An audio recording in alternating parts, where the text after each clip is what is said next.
A sense of uneasiness can be felt when entering the seemingly abandoned town. Silent Hill, Maine, has a rich yet ominous history, serving as a hub for cultists and their dark rituals, such as the Order. In the distant past, Toluca Lake was once revered by the Native Americans, as they believed spirits dwelled in the area. By the time of the 17th century, settlers would arrive, displacing the local native tribes. In the 18th century, an affliction gripped the town. As a result, many perished and the village was abandoned. After many years in the 19th century, many would flock back to the area, and thus Silent Hill was officially established. It was at this time Brookhaven Hospital, the prison, and the Devil's Pit mine were founded. This video is brought to you by Opera GX, a free web browser that is all about personalizing your browsing experience. Would you believe me if I told you that you can have the Silent Hill 2 theme playing in the background whilst James stares off into Toluca Lake, all built into your browser? With the power of GX mods, anything is possible. Visit the GX store to explore thousands of unique mods, letting you adjust your browser to match your personal interests. In addition to standard wallpapers, there are animated ones and live options, which react to your actions in the browser, some of which provide a choice between a light and dark mode. With GX mods, you can customize your browser's background music, the sound of tabs opening and closing, keyboard sounds, the animation that plays when you open the browser, UI font and icons, shaders that alter the look of your entire screen, and even the GX icon itself. Another reason to download Opera GX is the video pop-out feature, which in a click of a button allows you to separate videos from the browser into a floating adjustable video frame. Yes, what I'm saying is, you can watch our Silent Hill 2 story analysis while simultaneously playing through the game yourself. Oh, and if that doesn't entice you enough, Opera GX has a built-in ad blocker, so you won't be interrupted by any unwanted ads. You won't even have to worry about losing your browsing history, bookmarks and cookies. Opera is equipped with an import tool that allows you to quickly import all of your settings from your previous browser. The tool is also compatible with every Google Chrome extension. If anything I mentioned sounds interesting to you, please use our link in the description or pinned comment to download Opera GX today. Thank you. There is more to the hospital than meets the eye. Once lauded as a place of healing, it more aptly can be described as a place of great suffering. Documents from the hospital staff detail the sadistic treatment received by the patients. Abuse ran rampant in the wards. Some patients were isolated in padded cells, while others underwent brutal treatment. Now, Brookhaven Hospital has become a twisted building, one that physically represents the suffering of the ill who are trapped within. Eventually, in the mid-19th century, a large deposit of coal was discovered below Silent Hill. This led to the creation of the Wilkes coal mine. The mine garnered great interest and resulted in the rebirth and prosperity of the town. After a time, due to the American Civil War, Toluca Prison was built to house prisoners of war. We can surmise that executions took place in this prison due to the existence of the gallows and portraits found within. In an attempt to provide prisoners with some freedom, they could choose their method of execution, strangulation or being skewered. Echoes of horses' hooves can be heard galloping around the courtyard, implying a third method was practiced. Executioners would pour the water used to clean their tools in the swamp, giving it a crimson-red colour. As such, it was aptly named the Blood Swamp. It is often theorized the prison had ulterior motives. Many believe the facility was connected to the sect of Voltaire, a branch of the Order, suggesting the executions that took place were part of a ritualistic practice. In a portrait labelled Crimson and White Banquet for the Gods, we see two individuals donning red hoods engaged in a ritual. The two in question are likely Jimmy Stone and George Roston, men of the cult. Due to the pyramid-like hood, many have drawn a comparison between the executioners of the sect and Pyramid Head, who renders judgment. In addition, haunting voices echo through the prison to this day, potentially chanting ritual. Occult-like inscriptions and symbols can also be found throughout the facility, further solidifying a connection between the Order and prison. And with that, we arrive at the 20th century, a time in which the cult, the Order, was at its most powerful and influential. A core tenet was to usher in the return of their god and birth a paradise. To this end, they committed all forms of atrocities in the name of their faith. Their influence was profound, as they convinced parents to mutilate and burn their own kin. members of the cult were said to harbour supernatural powers and can manipulate the otherworld, a rusted supernatural dimension. Traces of the minds can be seen in this strange world. People who did not follow their beliefs were brandished as heretics and eliminated by the cult. They would also employ the use of a herb known as White Claudia, a hallucinogenic to spread their influence. Deep in the woods, an orphanage known as Wish House was founded by the cult. In an infamous case, they groomed the orphan, Walter Sullivan, resulting in him becoming a serial killer, whose goal was to sacrifice 21 people to fulfill the 21 sacraments of the order. His grave can be found deep within Silent Hill. While some were indoctrinated by the cult, others were born into it, and some were victims of childhood abuse, seeking comfort in the order. High-ranking members of the cult, Alessa Gillespie and Claudia Wolf, suffered abuse at the hands of their parents. Specifically, Alessa was the daughter of Dahlia Gillespie, the leader of the order. In one such case, Dahlia immolated her own daughter and attempted to birth their god through her. Trauma appears to be the reason this cult was perpetuated over many years. By the time of the events of Silent Hill 2, the cult's presence was significantly weakened due to the death of the High Priestess. With the passage of time, the historical society was built on top of the prison, and the Wilt's coal mine bore no fruit. As a result, new mines were established to secure capital for Silent Hill. Workers would often see ominous carvings in the walls of the mines, further fueling rumors of the occult. Due to continuous accidents and the sightings of supernatural entities, these mines too were closed. There would be no shortage of tragedies in Silent Hill, as the ship Little Baroness would vanish into Luca Lake, along with the tourists on board. Silent Hill began to rely on tourists for income, as their natural resources wore thin, and their mines became unreachable due to strange events. The mystery of the Little Baroness's disappearance would serve as a deterrent for future tourists. Once again, the village was deprived of wealth, and its people suffered. For these reasons, this humble New England town has gathered a nefarious reputation. Despite this, the residents of the town are resilient and continue to expand the city. Over the years, the land was home to many, from tribes to settlers to cultists. It seems there was some truth to the native superstitions from centuries before. Silent Hill was a hotbed of supernatural phenomenon and a doorway to other worlds. Regardless of the people in the land, it seems abnormal events continue to manifest, signifying that it is most likely the land itself that influences those within. People who fall under its spell in turn affect their environment. However loose, if one has a connection to the town, they will one day find themselves drawn to the fog. Silent Hill serves as a mirror to the darkest corners of our mind. Fear comes not from the surreal monsters that haunt its streets, but from the harsh truths we are yet to confront.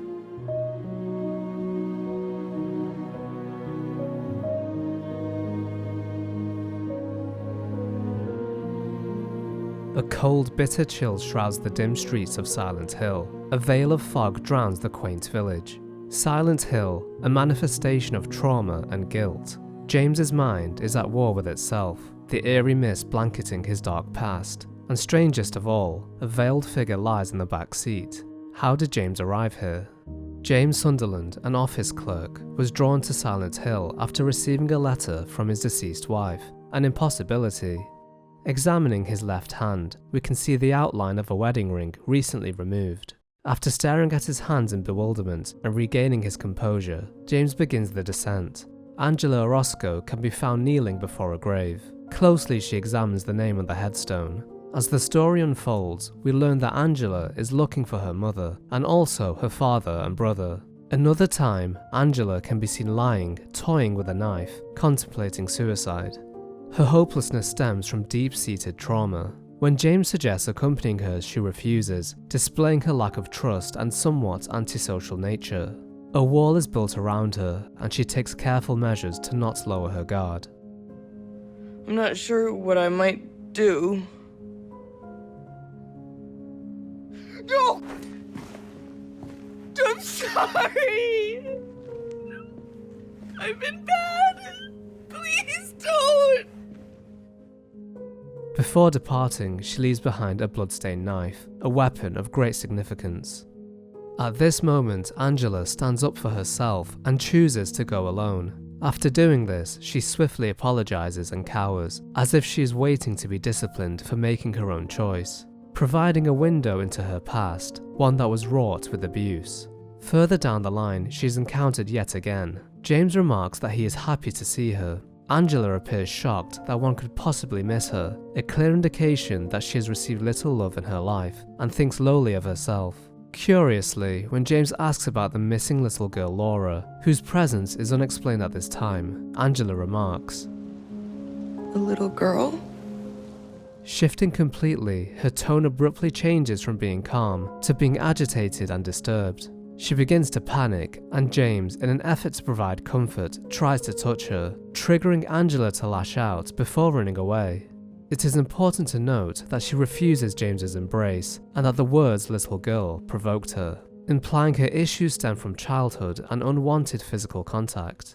Deeper still, James encounters Angela, begging him to tell her father that she's being good. A monstrous creature known as Abstract Daddy bursts through the wall and is eliminated by James. I see what you're doing. It's always the same with you. You're only after one thing. Angela, I don't know who you think I am, but I don't want to hurt you. To understand Angela's story, we must journey into her harrowing past. During the fight with Abstract Daddy, much is revealed about Angela. Firstly, the layout represents Angela's childhood home, something that should be a source of fond memories, but for Angela, this was a hell manufactured by her family. Abstract Daddy's form resembles two individuals morphed together. The upper body is forcefully leaning atop the second, in a sexual manner. Both bodies are confined to a metallic frame, representative of a bed. From this, it is clear Angela was sexually abused by her own father, Thomas Orosco. A television recording plays throughout the fight, detailing her father's callous words.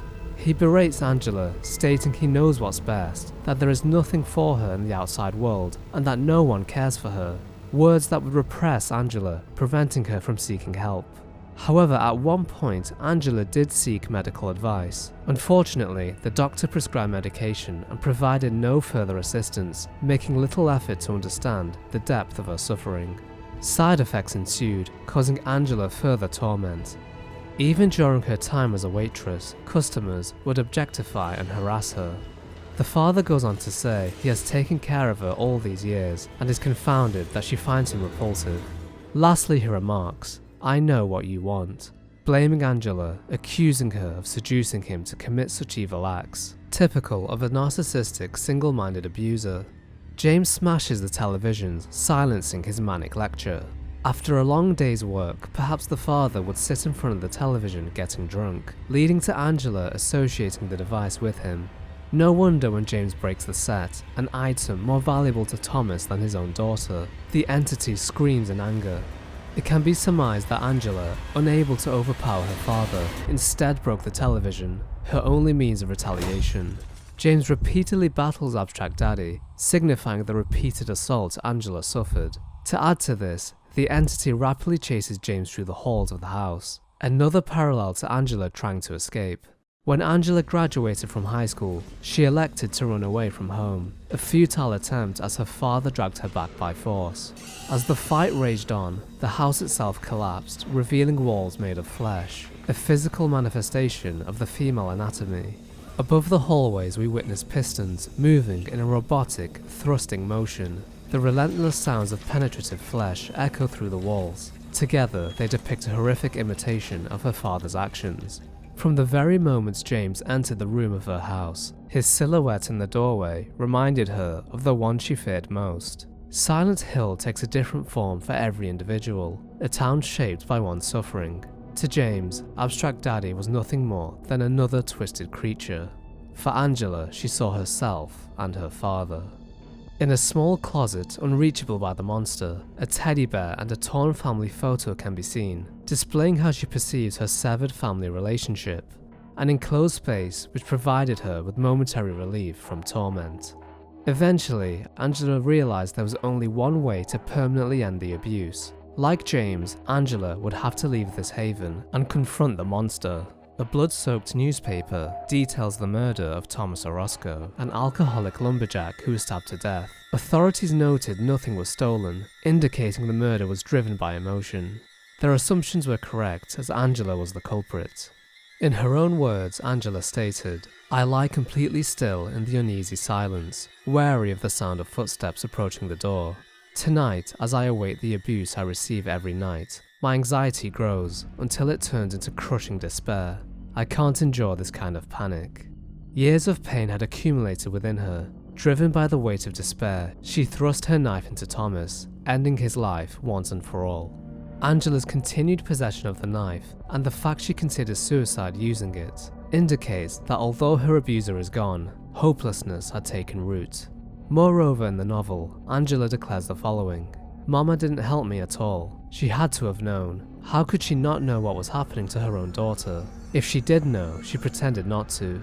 I only did what I had to do. It was self-defense. I just couldn't stand it anymore. God will forgive me. I won't go to hell. They will. I don't care if they burn for eternity." Like most people, she was shaped by her past. Angela was unable to heal the wounds of her childhood, leading to suicidal thoughts and her unwillingness to cooperate with James. Angela had contemplated and even attempted suicide in the past, but all her attempts were met with failure. In the novelization, she refers to her reflection in the mirror as an ugly thing, displaying potential signs of body dysmorphia and resentment towards her own body, as her image serves as a torturous reminder of her own father. Just like the two fused bodies in Abstract Daddy, Angela's father will always be a part of her.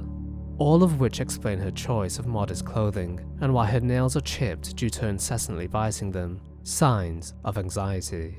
After dealing with Abstract Daddy, James reiterates that he is searching for his wife Mary, unaware that he had just relived Angela's darkest days.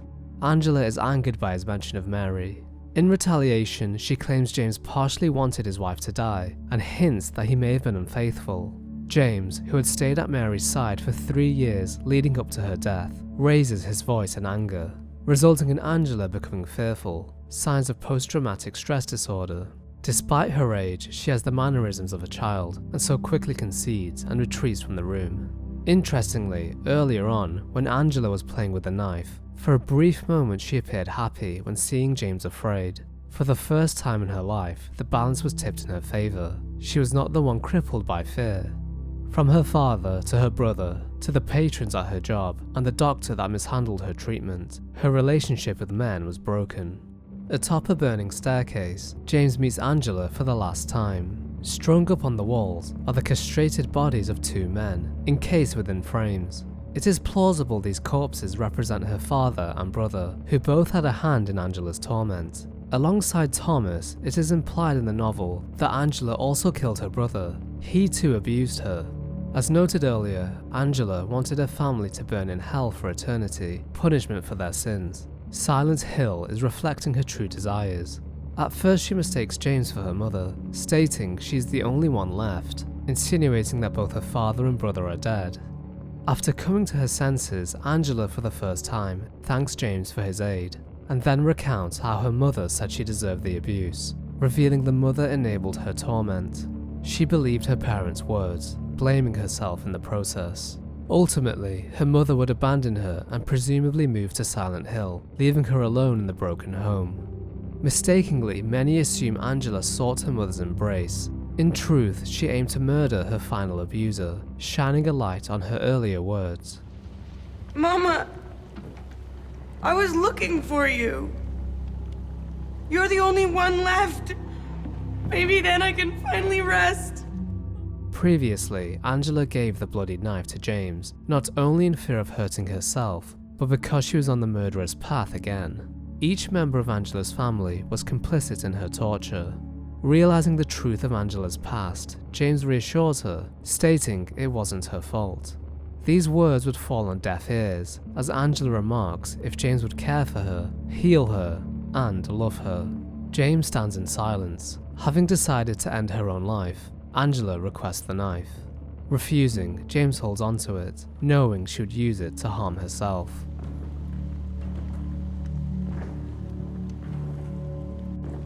It's hot as hell in here.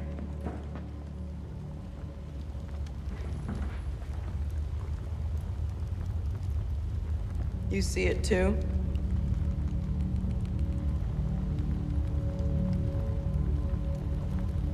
For me, it's always like this.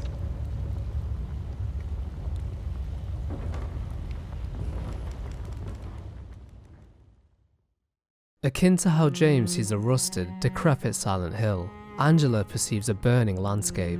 The flames reflect her turbulent home and the hell that was her life. Paradoxically, it can also be seen as a place of comfort, as she can find some solace in seeing her family burning in hell, atoning for their sins. Ascending the stairs, Angela finds another way to end her life. Her story displays the depths of human depravity and careless attitudes shown to those on the fringes of society. Formed by her painful upbringing, Angela became fearful, held little regard for humanity, and assumed James wanted to take advantage of her, like all the men in her life, assuming others would only aid her to further their own goals. With her family connection broken, it permeated all of Angela's relationships in life. In the end, her family's passing provided no closure, and now she views death as the only escape. Having exhausted all options and realizing the pain would never truly end, she fled her home and was drawn to Silent Hill. Life led Angela to a bitter conclusion. Angela, whose name is derived from the word angel, lived in hell and never saw heaven once in her life.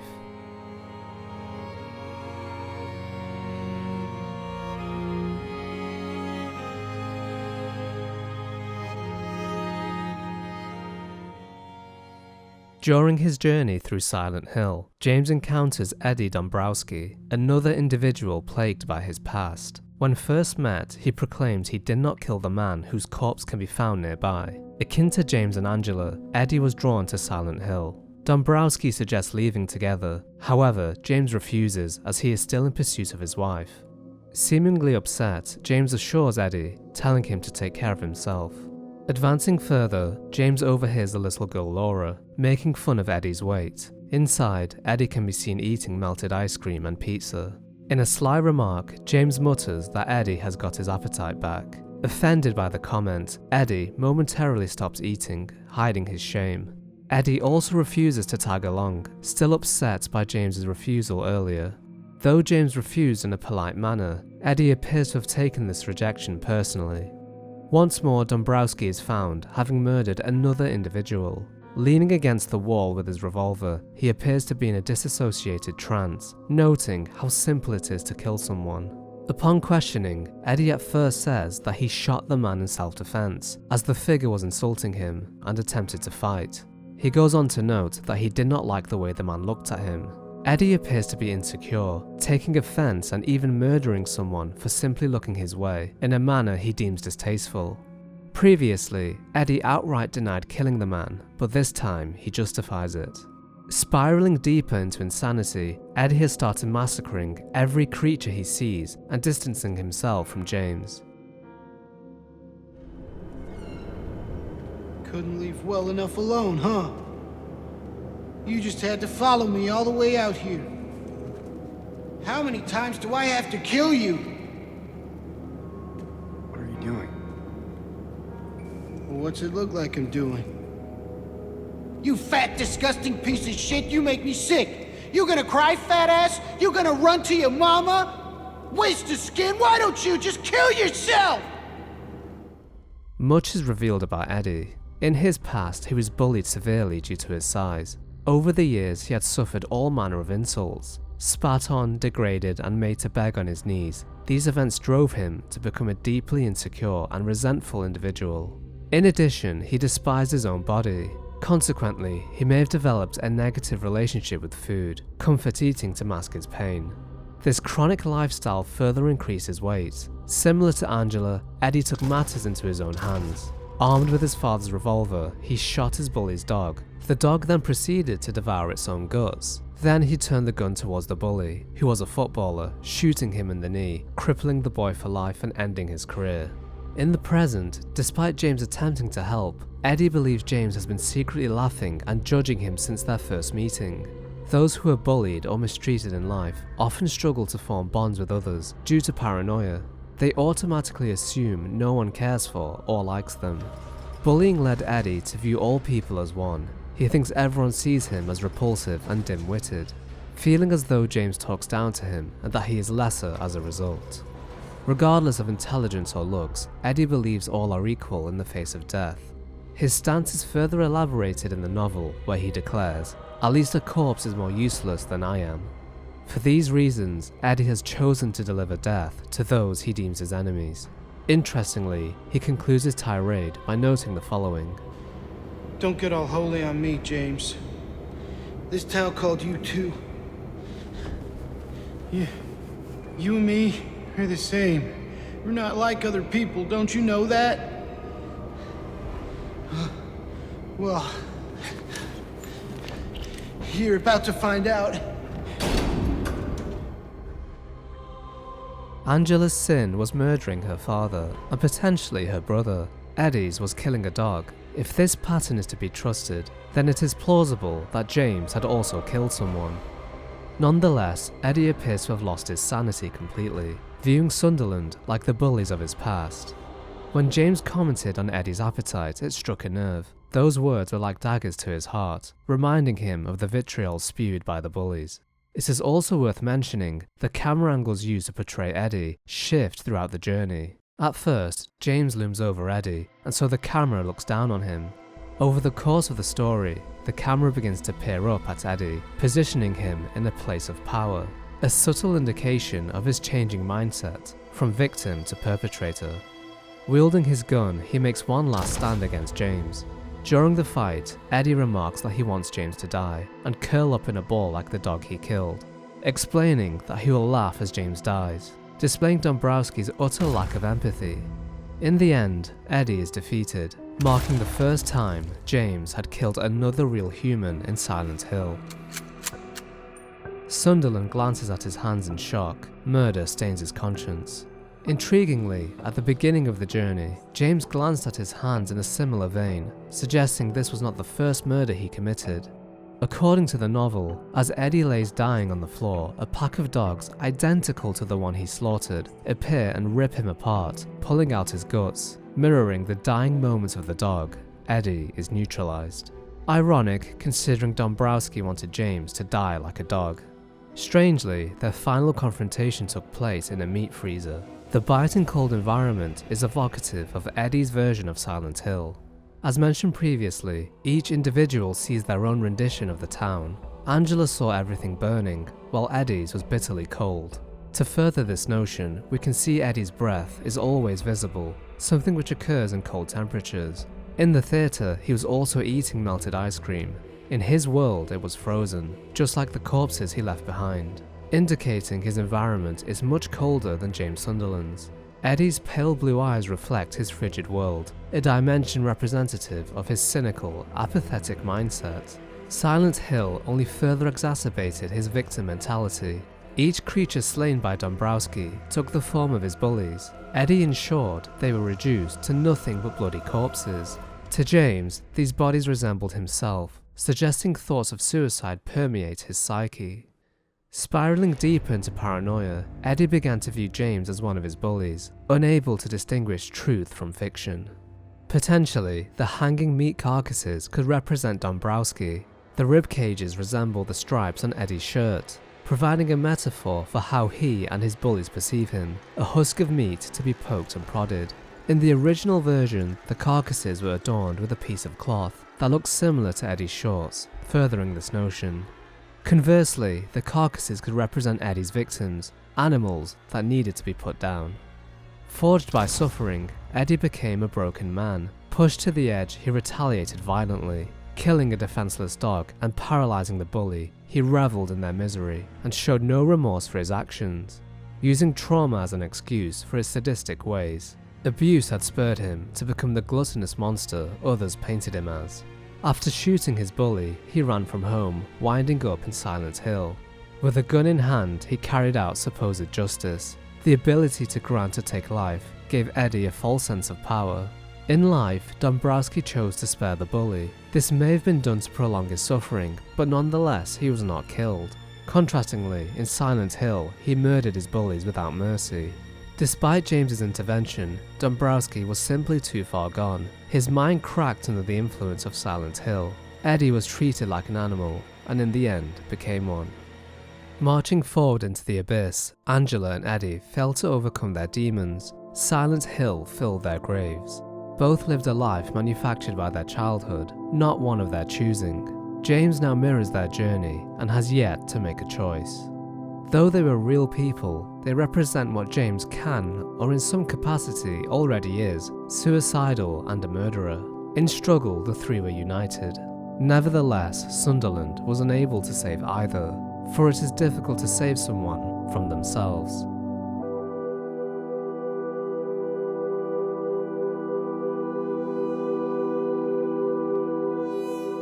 A semblance of melancholy flows through the atmosphere, a beautiful sadness defines Silent Hill. We know why we're here, to find Mary who had supposedly passed 3 years ago. The journey is nonsensical by nature, yet we enable it through our participation, drawn in by an underlying truth, or rather an exposure of a lie. A darkness lurks in the shadows, reaching for our hand, waiting to be found.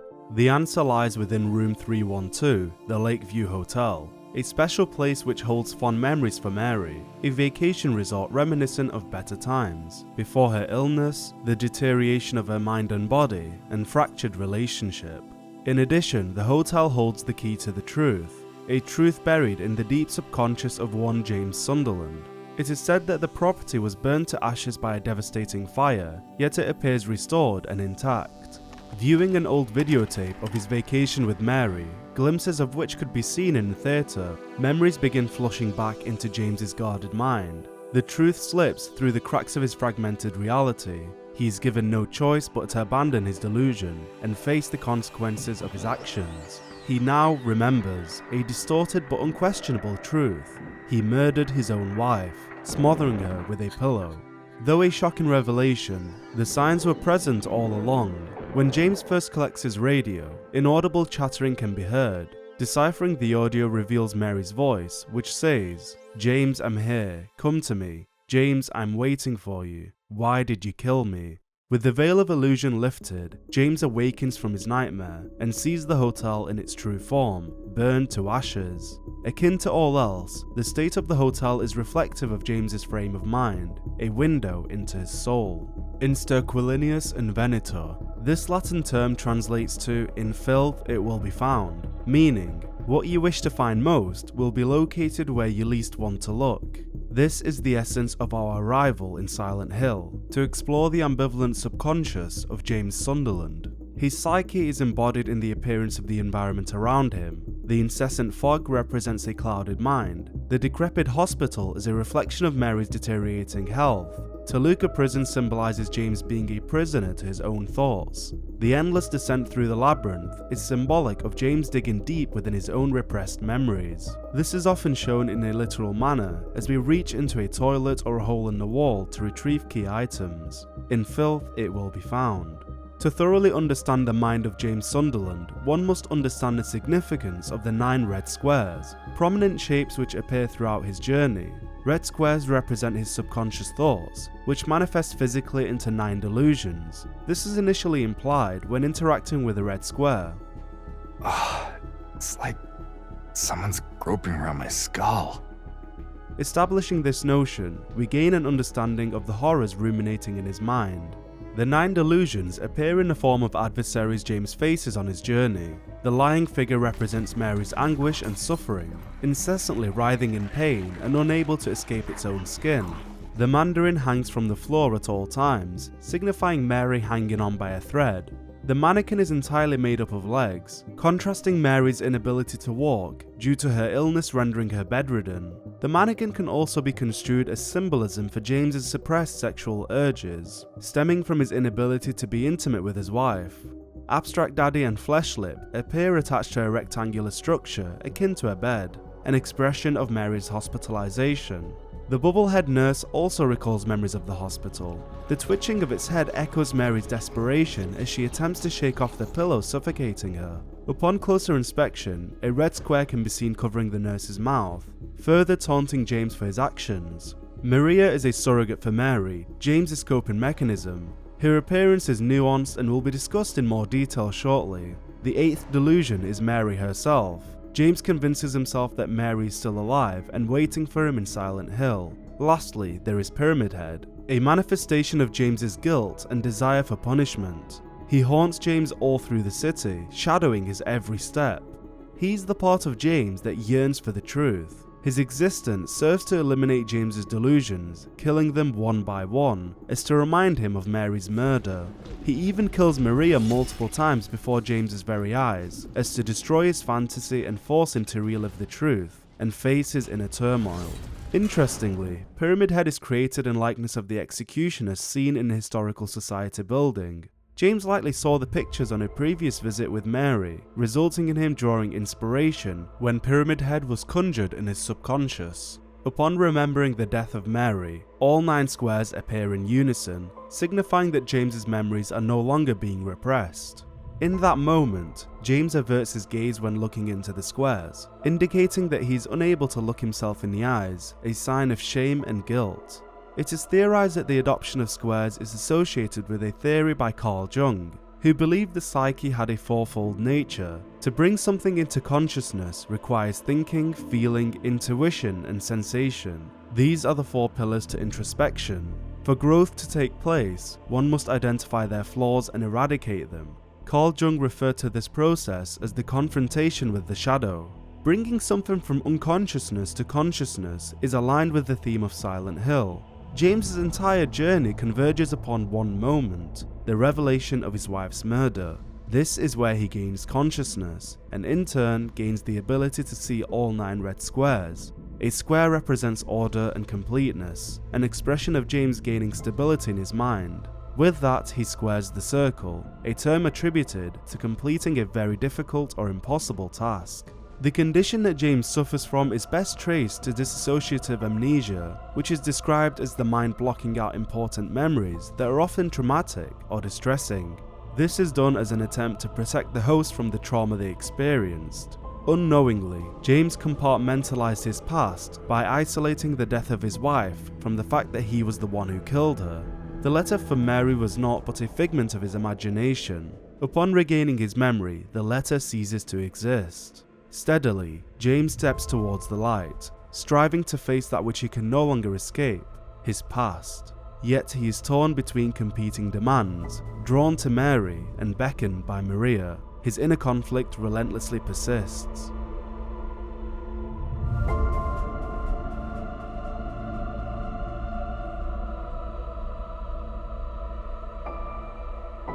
Coping with the trauma of his past, James built nigh on impenetrable barriers in his mind to protect him from confronting reality, a form of a psychological defense mechanism. A major instance of this is the conception of Maria, who exists only in his mind. As briefly mentioned, Maria is a surrogate for Mary, born from James's wish to shoulder the burden of losing his beloved.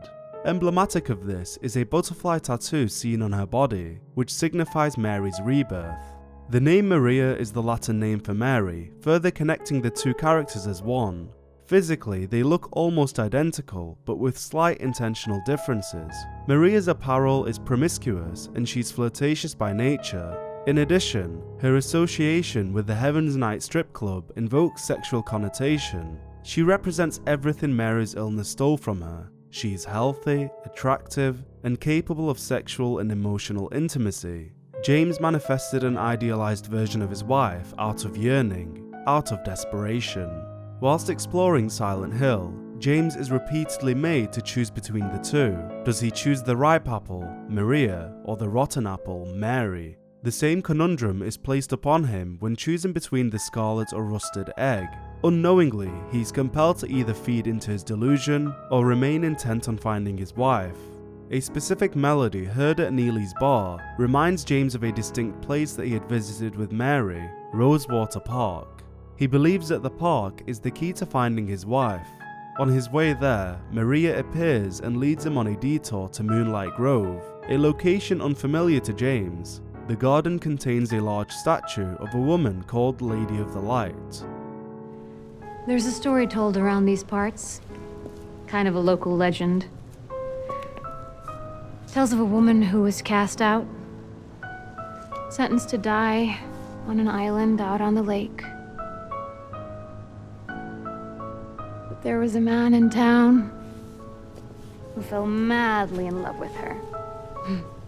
And every night, he would sneak out, row across the lake, bringing her food and company.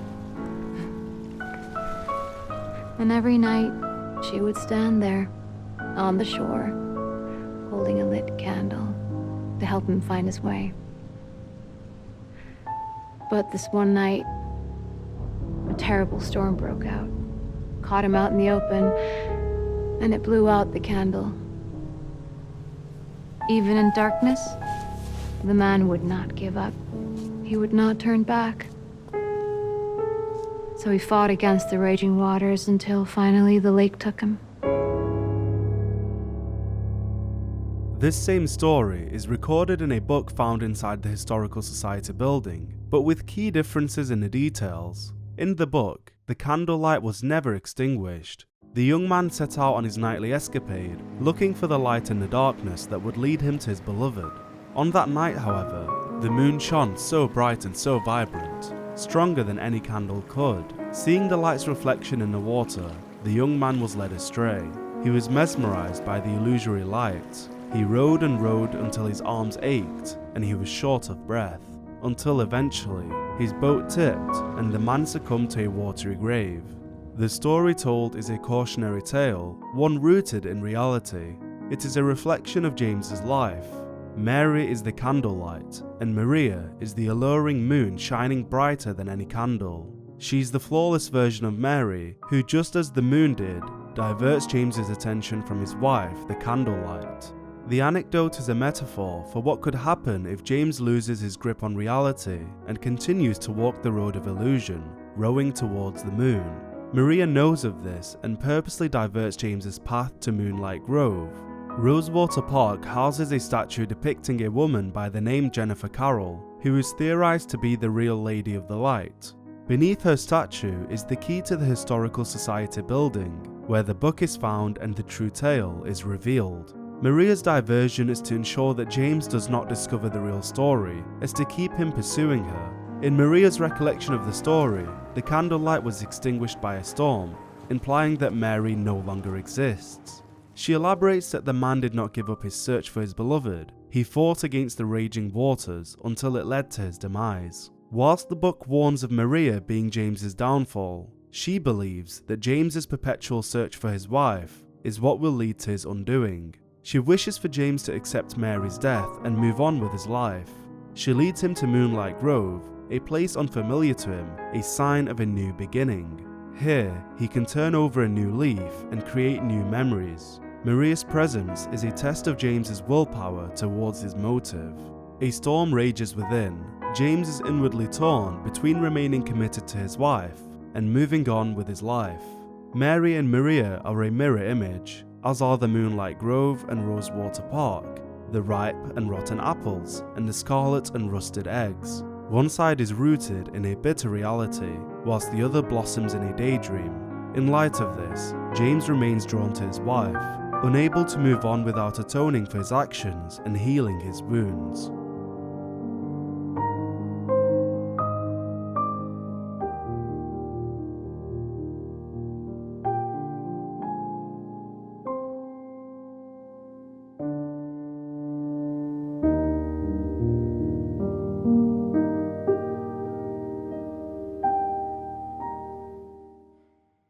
What do you want, James? Flowers? I don't want any damn flowers. Just go home already. Look at me. I'm disgusting. Between the disease and the drugs, I look like a monster. Well, what are you looking at? Get the hell out of here. Leave me alone already. I'm no use to anyone. I'll be dead soon anyway. It'd be easier if they just killed me. But I guess the hospital's making a nice profit off of me. Why are you still here? I told you to go. Are you deaf? Don't come back. This is the final interaction between James and Mary, a desperate cry for help from a spouse who had been mentally and physically drained. For 3 years, Mary was confined to a hospital bed. The disease deteriorated her health and dissolved any traces of physical beauty she once possessed. Her frustration resulted in her lashing out at those closest to her, especially James. Over time, their relationship strained and James grew resentful. Whilst at the Heaven's Night strip club, he can be seen staring at a glass of alcohol poured by Maria, as though resisting the urge to consume it. This hints at a battle with alcoholism, a means of drowning his sorrows. His final memory of his wife is her insulting him and telling him to leave. The psychological impact of this experience manifests within James's delusions, who are made to have an abundance of mouths, a lasting reminder of his wife's piercing remarks. James's frustration with Mary is evident through Laura's disdain for him. Laura is an orphan who bonded with Mary during her stay at the hospital. She witnessed James's attitude towards his wife, which led her to begrudge him. Out of love, Mary attempted to justify his behavior. And Laura, about James. I know you hate him because you think he isn't nice to me, but please, give him a chance. It's true, he can be a little surly sometimes, and he doesn't laugh much. But underneath, he's a really sweet person. Interestingly, Mary wishes Laura a happy 8th birthday in her letter, and Laura confirms that she turned 8 no earlier than a week ago, revealing that Mary died recently. This contradicts James's belief that she had passed 3 years prior. Mary was diagnosed with her illness 3 years ago, signifying that to James, his wife as he knew her, figuratively died at the birth of her illness. Curiously, throughout the narrative, Laura does not see or interact with any of James's delusions, or by and large any adversaries. This is a mark of Laura having a clear conscience. Circling back to Mary's final interaction with James, she remarks that it would be easier if they just killed her. This is a symptom of suicidal depression, an abstract thought of ending your life, or feeling that people would be better off without you. This statement may have spurred James to end his wife's suffering, a final act of love at the cost of his morality. However, this wouldn't wholly explain James's guilt. The truth lies deeper. James. Wait. Please. Don't go. Don't leave me alone. I didn't mean what I said. Please. Tell me I'll be okay. Tell me I'm not gonna die.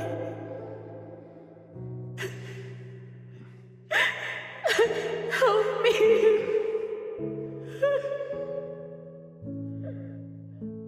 These are Mary's final words that were spoken after James's exit from the hospital. Reassurance is all that was needed in that moment, to be reassured that she was not alone, that she was going to be okay, that she was loved.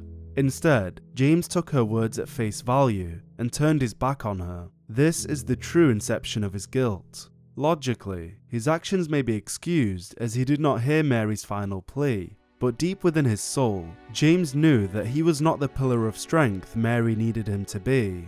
In that fateful moment, he was willfully ignorant. He found an escape and took it.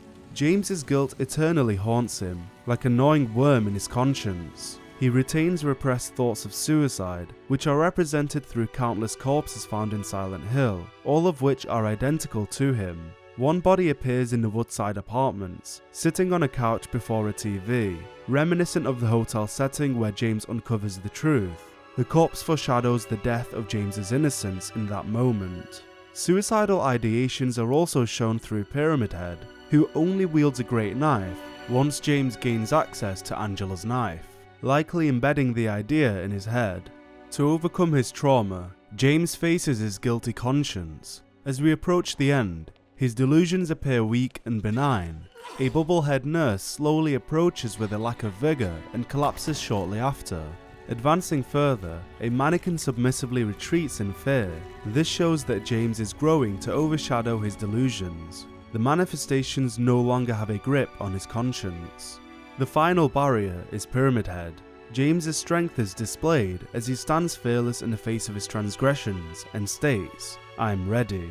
In this particular encounter, there are 2 Pyramid Heads. It is theorized that the second one appears following the death of Eddie, the only other human killed by James. This may potentially be a depiction of James's conscience bearing a heavier burden. At the pinnacle of his healing journey, he confronts his greatest delusion, Mary.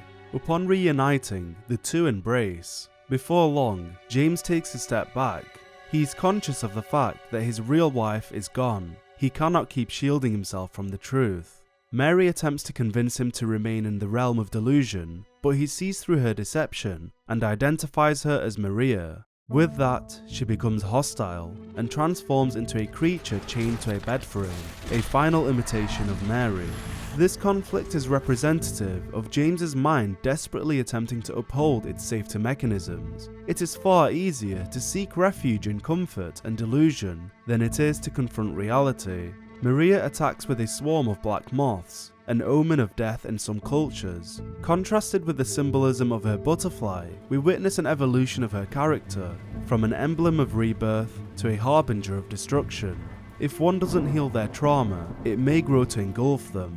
Following the final confrontation, the narrative diverges into various paths, depending on James's progression through the stages of grief.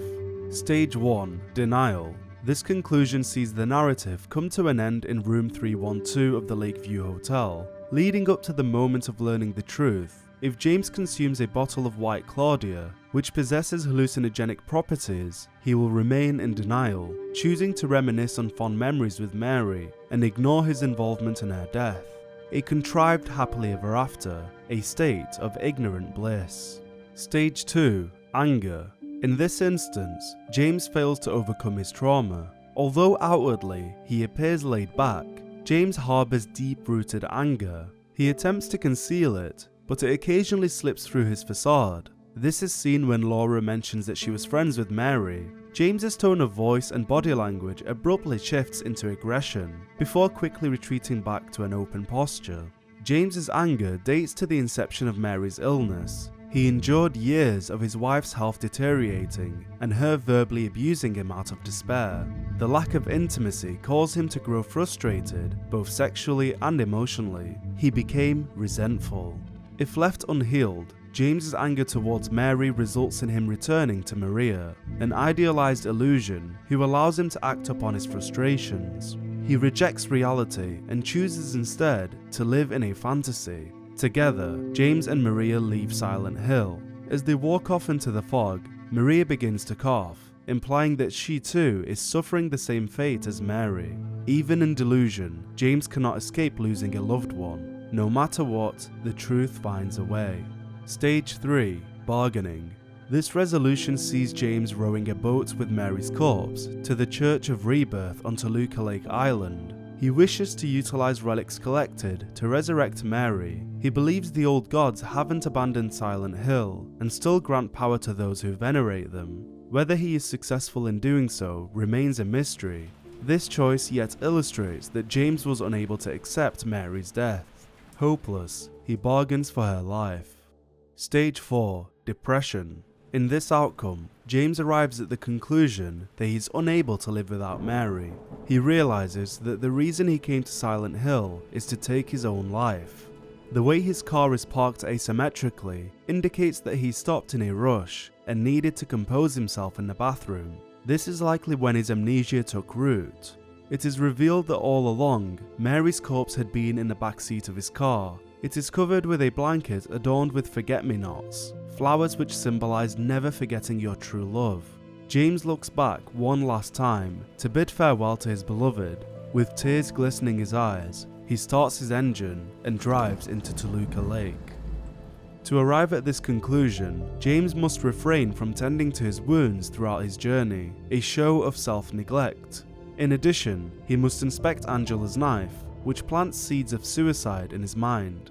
This ending is reflective of the act of muri shinju, a Japanese term meaning double suicide without consent. The practice refers to the suicide of individuals bound by love, believing that they will be united in the afterlife.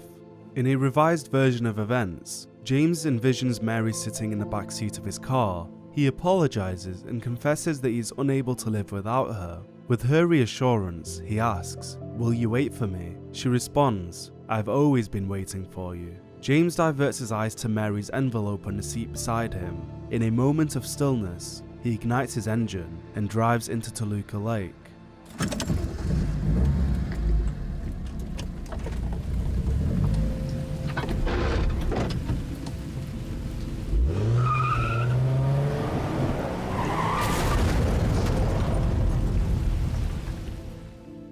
Unlike before, his door can be heard opening before he accelerates, implying that James exited the vehicle moments before sending the car crashing into the lake. James was not ready to die. His wife's affirmation that she'll wait for him encourages him to delay his end, choosing to live in sorrow. Perhaps there is more healing to be done, more closure to be found. The final stage is acceptance. This ending grants James closure. In a conversation with Mary, he speaks his truth, admitting that he came to deeply resent her and wanted her out of his way. Her illness consumed him and extinguished any semblance of happiness in his life. Selfishly, James wanted his life back. Mary retorts, "If that's true, then why do you look so sad?" James pauses for a moment. His feelings of grief are validated. He was convinced he knew what he wanted, but his sorrow speaks volumes. He regrets not cherishing his final moments with Mary and wishes he would have handled things differently. His grief is a testament to the idea you don't know what you have until it's gone. For once, James spoke his mind and held space for his emotions. He is healed.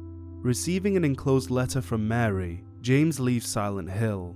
Accompanying him is Laura, who Mary loved like a daughter and wished to adopt. In a way, James becomes Laura's surrogate parent, honouring Mary's wish. Trauma is an emotional response that is triggered by one or more distressing events. Angela's trauma is a result of childhood physical and emotional abuse. She suffers from PTSD, anxiety and depression. She's in a constant state of fight or flight, unable to trust those around her, viewing them as potential abusers. Her self-image is shattered, believing herself to be unworthy of love. She arrives in Silent Hill, seeking revenge on those who wronged her. But sadly, vengeance does not lead to peace. Instead, she perpetuates a cycle of hostility, preventing true resolution.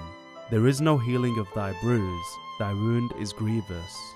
Eddie had endured years of bullying, told he was fat, disgusting, and useless. Over time, he developed a victim complex, employing defensive behavior in reaction to perceived threats that were non-existent.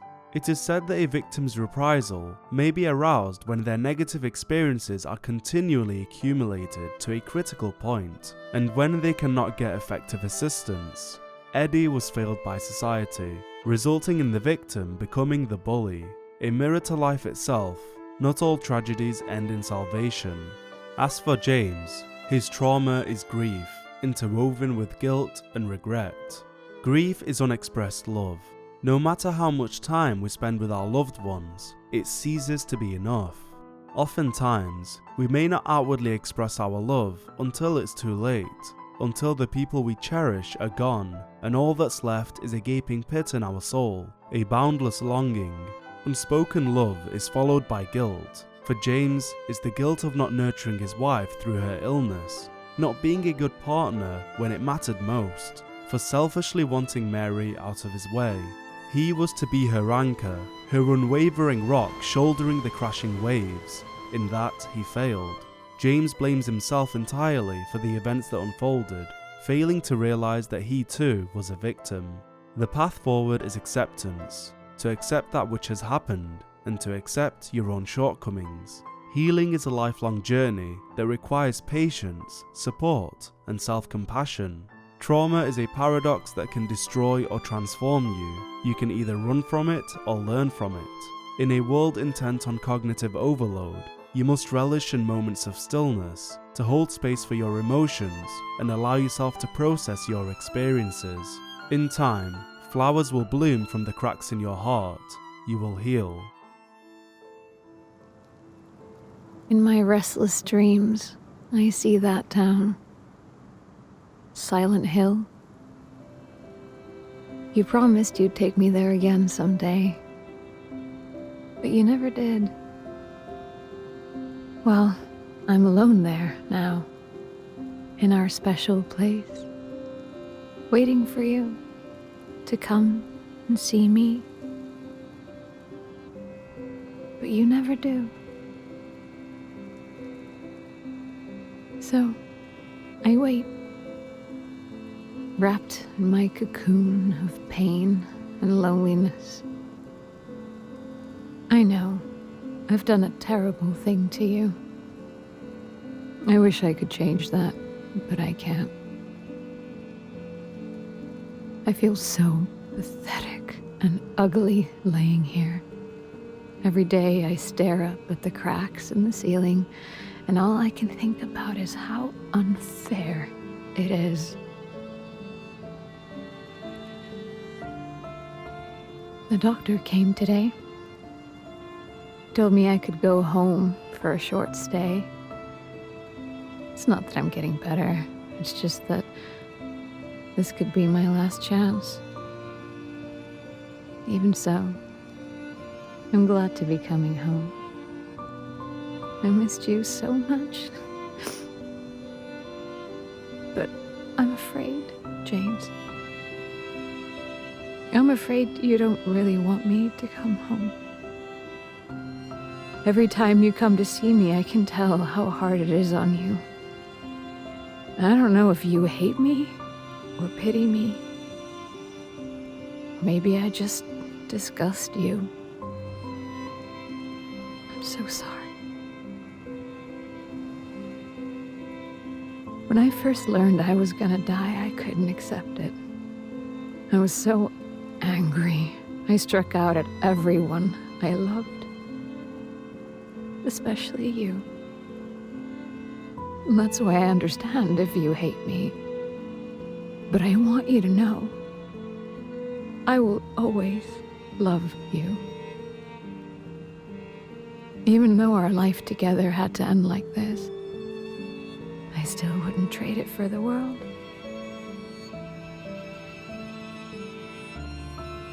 Well, this letter has gone on too long. So, I'll say goodbye. I told the nurse to give this to you after I'm gone. Which means that as you're reading this, I'm already dead. But that's okay. I'm not afraid of it anymore. I just hope the pain will end soon. So that you remember me for who I was. And not what the disease made me. I want you to go on. I want you to live. For yourself and for others. Like you did for me. James, you made me happy.